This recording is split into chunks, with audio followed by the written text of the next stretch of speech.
Hi, this is Grandpa from Grammy and Grandpa Read, and today's book is Too Many Golems.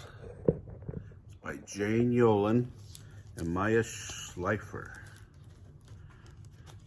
And it's a chronicle book, so San Francisco book. So let's get started. The rabbi's son, Abi, short for Absalom, was in trouble again. He bought a bagel at the deli and left without paying. He was reading a comic book at the time and just forgot. No bagels for a week, said his father. No allowance for a week, said his mother.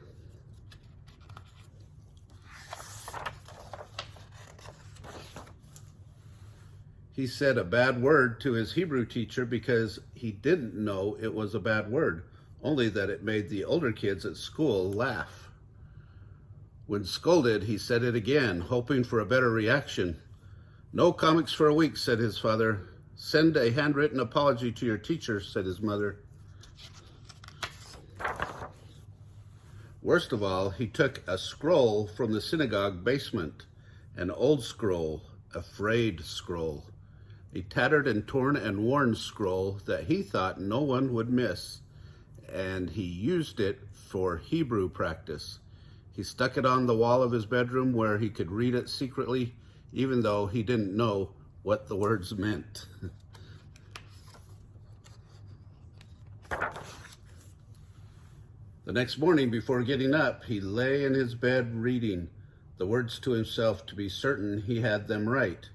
Then he stood as if on the bema, saying the words out loud, davening like the old men in prayers. And he thought he could do better. So he sang the words like a cantor, each note a different word. And at last he said the words a fourth time, carefully, respectfully, perfectly. This time he thought, Deyenu, it was enough. But the words were not a prayer, a poem of praise, a song of joy. They were a summons to monsters. Abi didn't know that, but his mother's cat, Kibitz, knew, and she hid under the bed, growling.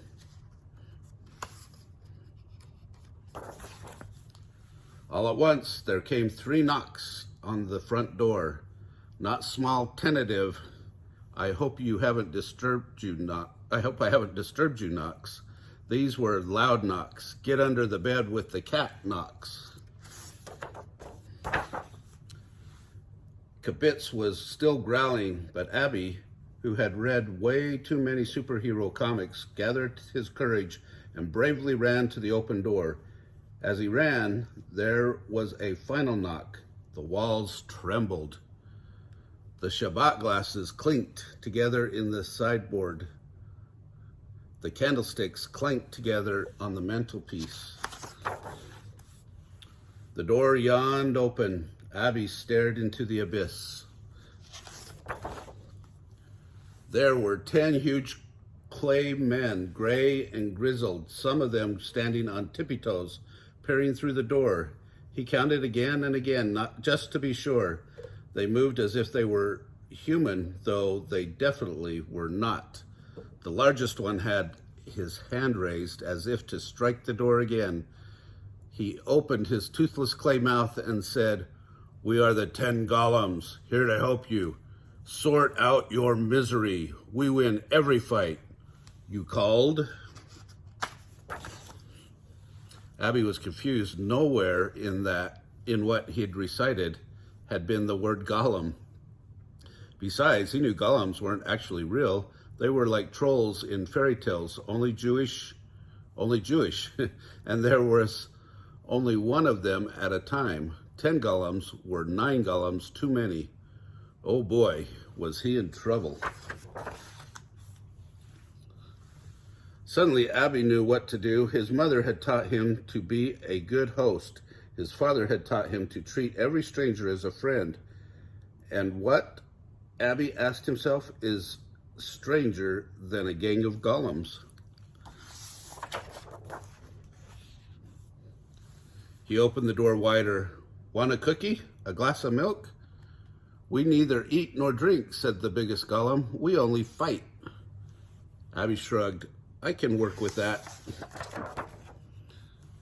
I'm having a fight with Hebrew, and I'm losing. I need help. We fight your Hebrew teacher? Asked the second largest golem, cracking his knuckles till it sounded like fireworks. Abby shook his head. No, just fight the language.